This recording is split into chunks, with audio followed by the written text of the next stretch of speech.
Êtes-vous bien sûr, mes chers collègues, que cette polémique soit à la hauteur de ce que représente la figure, l'exemple d'Honoré Destienne-d'Orves? Car au fond, c'est bien lui qui vous dérange. Ne vous cachez pas derrière l'avis d'un conseil d'administration. Personne n'est dupe. Ce qui vous dérange, c'est ce nom. Ce qui motive vos réactions, ce n'est pas ce faux prétexte démocratique, c'est un réflexe idéologique. Réflexe idéologique que d'ailleurs vous n'êtes pas parvenu à refouler. Comment, Monsieur Touzeau, avez-vous pu qualifier Honoré Destienne-d'Orves sans doute de résistant, en ajoutant ensuite issu de la droite monarchiste, sentence absolument définitive qui sonnait comme, j'imagine, une sorte de disqualification. Je crois que ces déclarations excessives vous font commettre une double injustice. Et je le dis au-delà des clivages partisans. Une injustice d'abord contre Destienne-d'Orves. Sa vie, Monsieur Touzeau, mes chers collègues, il ne l'a certainement pas donnée pour un camp.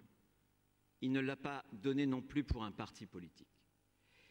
Il l'a donnée pour la France. Et comme tous ses frères d'armes, fusillés au Mont Valérien, certains, comme lui, venaient de la résistance gaulliste. D'autres venaient des maquis communistes. Mais au-delà de leur filiation, tous sont morts en fils de la France.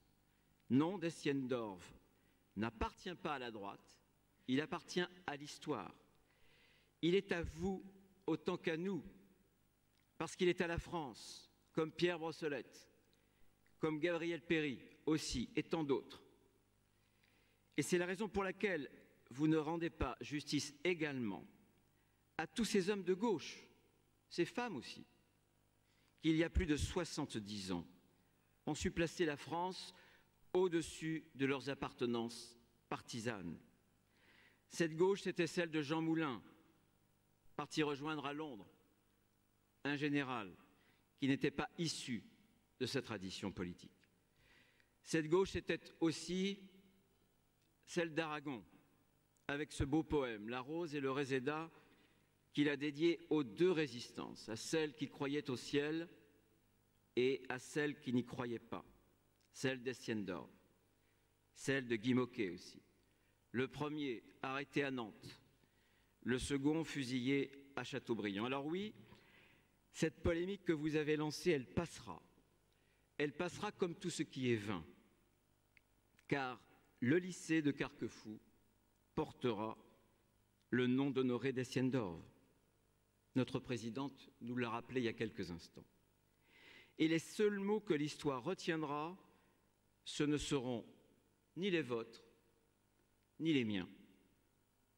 Non, ce que l'histoire retiendra, ce sont ces mots sublimes d'Destienne-d'Orves, écrits en lettres de sang la veille de son exécution. Je cite, « Que personne ne songe à me venger, je ne désire que la paix dans la grandeur retrouvée de la France. »